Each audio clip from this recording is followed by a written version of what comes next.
في عام 2014 يطالب بلاتر رئيس الفيفا في ذلك الوقت بتصريح يستفز به رونالدو وكل المدريدستا. ليونيل ميسي أو كريستيانو رونالدو. Lionel Messi, it's really a good man. He's very fast. And the other one, this is something else. He's like a commander of the field of play.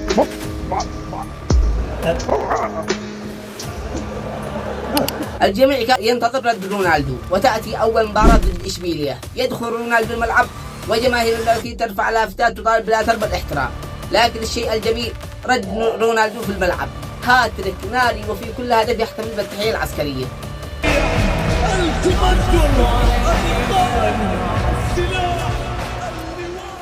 أتدوا ليعلم بلاتر وكل من تجديد درسا لن ينسوا أبدا عبر تاريخهم. وفي نهاية المقطع إذا عجبك المقطع اعمل لايك واشترك في القناة عشان نصل لأول 1000 مشترك في القناة. والسلام عليكم ورحمة الله وبركاته.